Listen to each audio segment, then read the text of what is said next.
ganama subii foddaa kutaa ciisicha koo saaqeen tiidalaale hin bariine dukkana sodaachisaa uumamni marti calliseera simbirrooliin weedduun irribaa nama dammaqsanillee ofumaayyuu kan dammaqan hin fakkaatan magaalaan Finfinnee afuura calleensaan haguugamtee ofirratti mugaa jirti barii subii sana bilbilli koo ni caraanti nakaasi jettee gadooddi akkan uffata halkanii uffadhee jiruttan qaxxisee ka'ee bilbila koo kana kaasee halaw jedhe weellisaadhaaf sa'a sanatti bilbilamuun yoo waan haaraa hin taanillee guyyaa sana garuu mataatu natti ulfaate irra deebi'een halaw jedhe kan bilbila sana naa bilbile Muktaar Usmaan ture ganama kanaan akkamiin naaf bilbilte hojiin keenya waaree booda miti ittiin jedhe miira irribaatiin ammallee iji koo lamaan gargariin saaqamne qalbiin kiyyas wal hireera waaree sana booda baandiin keenya galma Tagbaara Editti agarsiisa qaba ture hundumti keenya iyyuu sagantaa sanaaf walumaan itti qophoofneerra Muktaar gaaffii ani gaafadhe odoonaan deebisin meetur deebiseen siif bilbila naan jedhee achumaan bilbilli sun cufamte.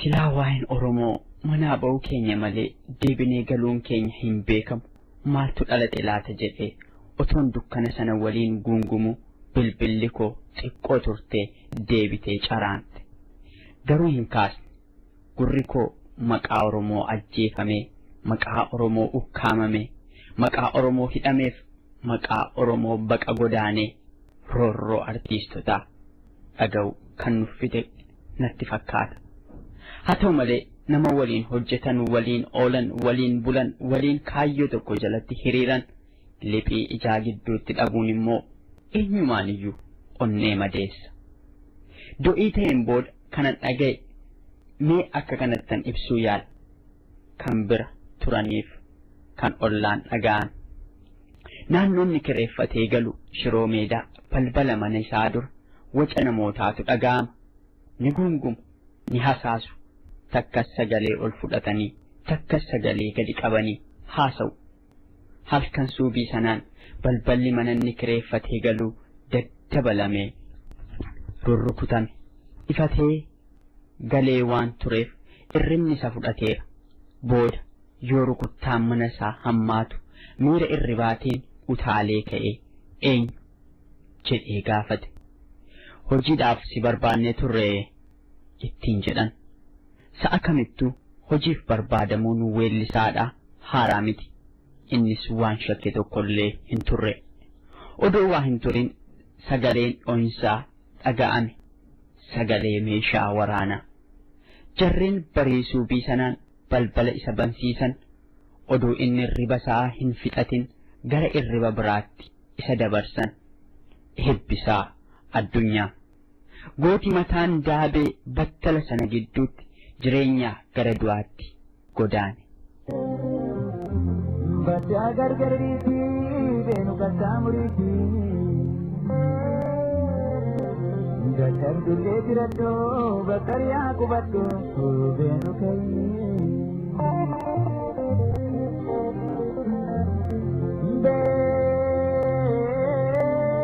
Beno,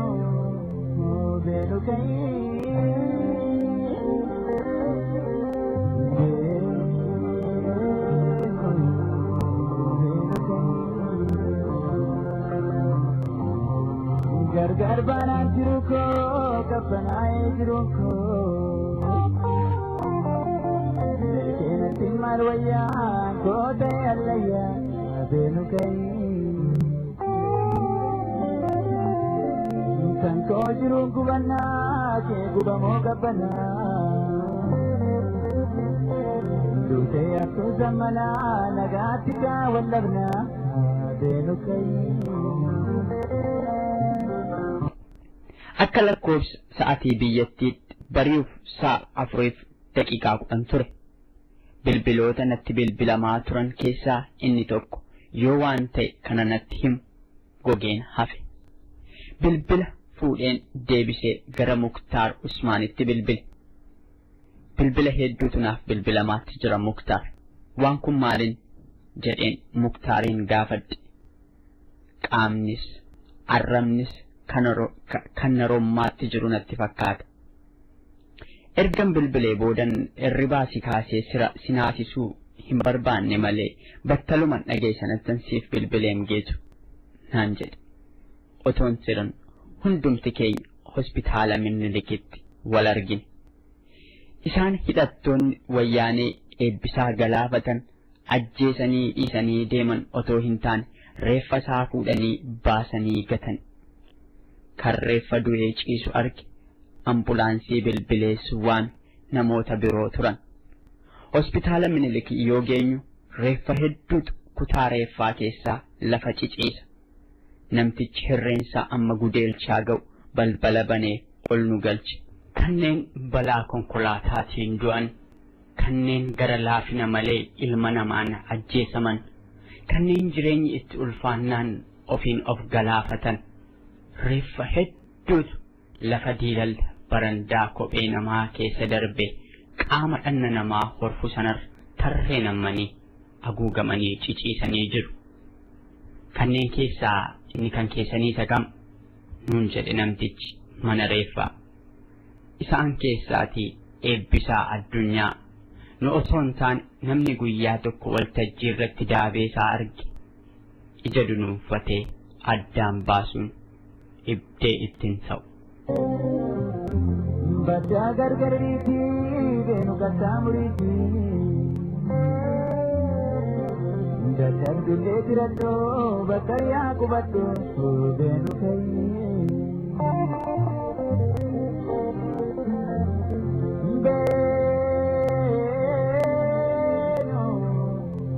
deemu kayii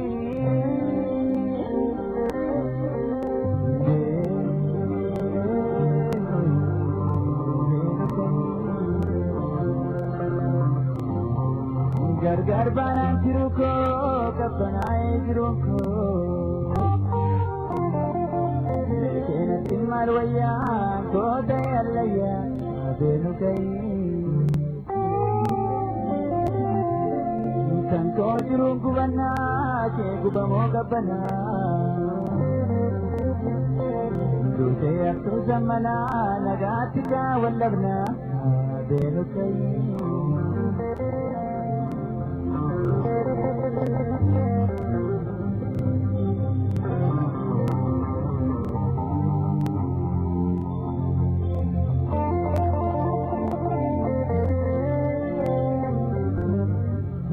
harka koorraa uffata koo ol fudhadheetan sa'aatii koo ilaale. Waaree booda sa'a 7:00 jedha. Qe'ee eebbisaan jiraataa tureef lubbuun isaas hammeenyaan itti dabarse san Shiroo Meedaan jira. Qe'een sun gabaa markaatoo fakkaateera. Bakki ijaajjan hin turre. Barattoonni yuunivarsiitii kiiloo 6, barattoonni yuunivarsiitii kiiloo 4 kanneen biroos guyyaa sanaaf mooraa isaanii Shiroo Meedaa akka godhatan fakkaata. Uummatni Oromoo Finfinnee keessa jiraatu iyya dabarsaa jedhee gadda kana gurra wal buusee yaa'ee achitti wal ga'eera. Kara deemaan illee yoo waan saabitaatti galee iyyaafatu si'a meeqa gurra na bu'ee jira. Yoo jedhan ilmi dhiiraa garaatti boo'aa jedhu miti. Imimmaan keessa ija kootii foolatu. Isa andaara agartuu koo uwwisee akka lolaa gannaa dhufee qaroo ija koo keessa guute abboommachuu dadhabeetan dhangalaase. Imala daandii du'aa irratti galaan eebbisaadhaaf qabu imimmaan koo qofa waan ta'eef maaliifan itti qusadha jedheen hanga hiddi ija kootii wal guuree mataan na dhukkubuttan arganii imimmaan koo lolaase.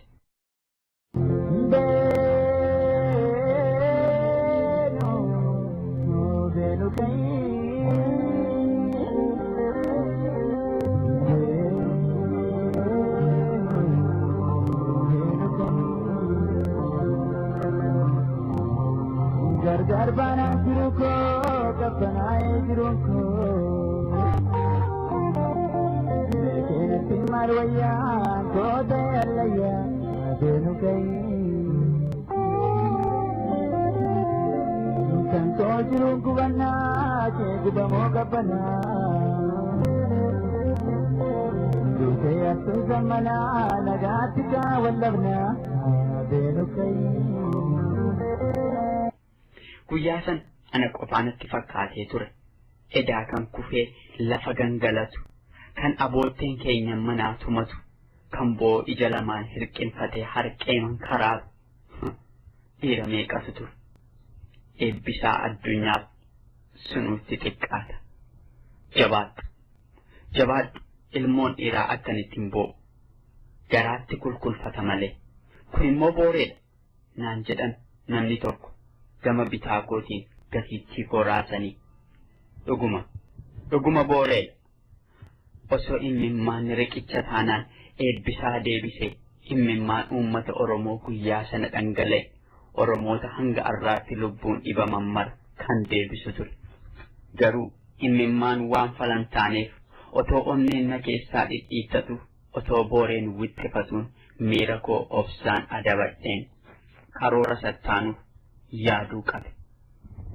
Boordii fi hojii raawwachiiftuun waldaa Maccaatiif Tuulamaa, weelliftoonni baandii bilisummaatiif baandii gadaa, akkasumas uummati Oromoo naannoo Finfinnee bakka sanatti wal ga'anii yeroo guyyaa gaddaa akkasitti wal jajjabeessanii wal bira ijaajjan ammoo dura eebbisaa addunyaa keessaan balaqqee tokkummaaf jaalala uummata keenyaatu hamilee koo haaromse.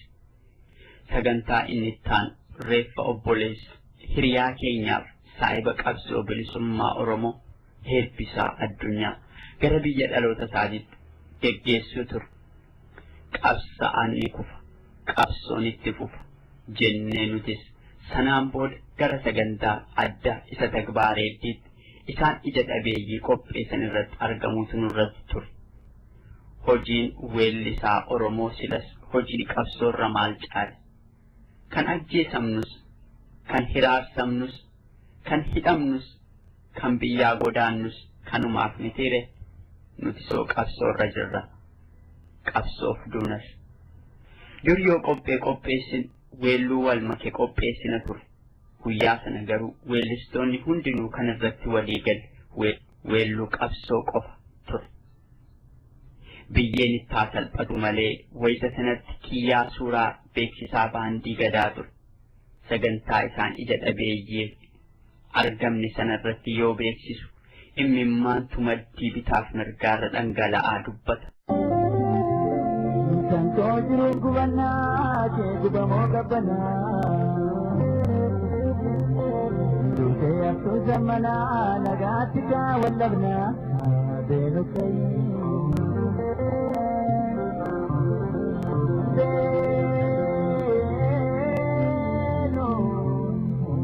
Adenu kai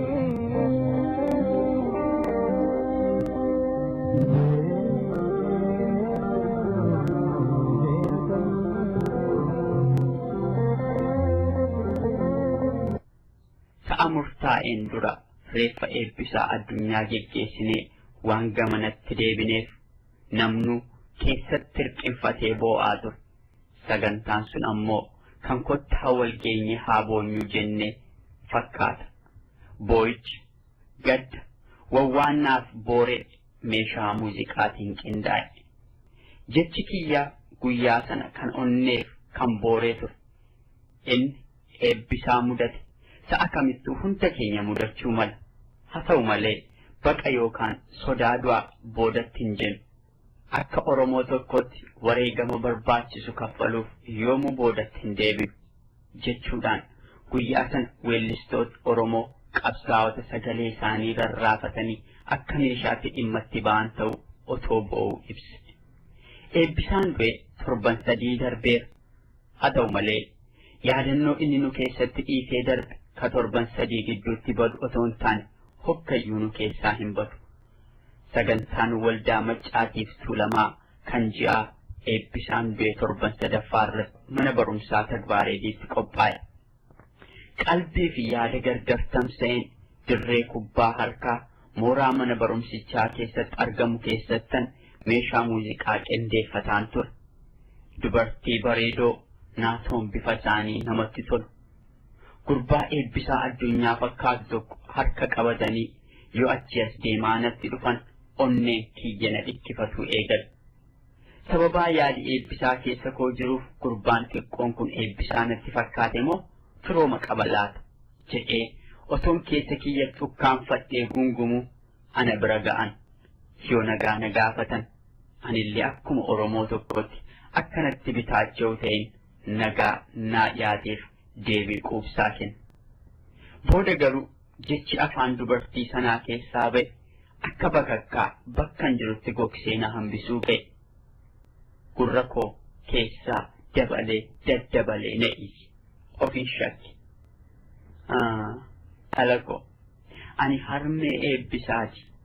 Wal barii inni kun ammoo eegoo eebbisaati naan jedhan.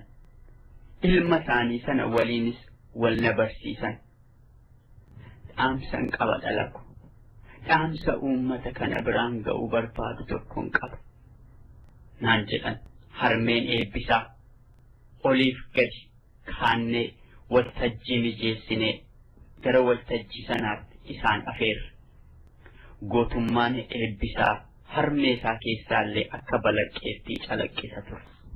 Eebbisaan du'e walga'ii ji'aa isa jalqabaa waan ta'eef uummati diida sana ijaajjee jiru cabbii biyya kanaa kan lafa haguugee mul'atu fakkaata. Bakka ta'an osoo hin taane bakki ijaajjaniyyuu hin turre. Yookiin yaa suuraa gara waltajjiitti achi ba'ee hiriyaa keenya torban 3 dura nu dhiisee godaane eebbisaa addunyaa haatisaaf obboleessisaa eegoon har'a dhufanii nu gidduutti argamuu isaanii qofa osoo hin taane immoo dhaamsa uummata keenyaaf qabatanii waan dhufaniif isaaniinan gara waltajjiitti afeera jedhu uummati iyyaan lafa dammaqse. Waltajjiin sun waa biraatti jijjiirame. Afoo kootii gurbaa dargaggeessi tokko of wallaalee otoo boo'uu kufee namooti kaasuuf carraaqaa jiran. Otoon isa jennuu dirree boo'ichaa ta'e. Al tokko na caqastuu dhala koo maaloo na dhaggeeffadhaa jedhan harmeen eebbisaa. Kan du'e ilma isaanii otoo ta'ee jiru isaan uummata jajjabeessuu qaban. Gooti gadameessa isaanii keessaa ba'e bara lubbuun jiru san jaalala uummataa inni horate ilaalaa akka uummati obsaan isaan caqasuuf irra deebi'anii ammas gaafatan. Ilma koo jedhan harmeen eebbisaa addunyaa. Ilma koo barii barraaqa suubii keessa ajjeesan. Kan eebbaa koo ajjeesan itti fakkaate malee garuu eebbaan koo hin duune har'allee lubbuun jira. Akka inni du'etti otoo hin taane akka inni daranuu qabsoo jabeessetti akka ilaaltan hin barbaada ilmaan ko. Ani immoo eebbaa koo isin keessattan ilaala jedhanii waltajjii irraa bu'an. Kan koo jiruun gubannaa kee gubamoo qabbanaa. Duutee asuu zammanaa nagaatti kaa wallabnaa deemu kayii.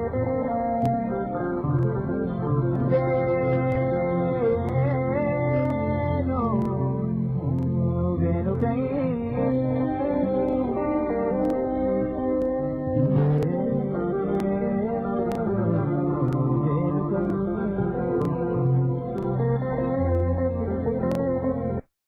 Dhugaan har'as eebbisaan hinduun onnee uummata Oromoo hundaa keessa jira.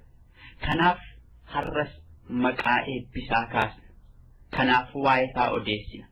kanaaf yoo walleelee isaa dhageen onneen nu ijaacha hangasitsu nama barruu kana katabee naa hiixate hiriyaa eebbisaa kan baras waliin ture har'as yaadisaa keessaa qulqullaan barreeffama kanaan kan nu yaadate weellisaa Geetuu Lammii yookaan Guutuu hedduun si galateeffadha.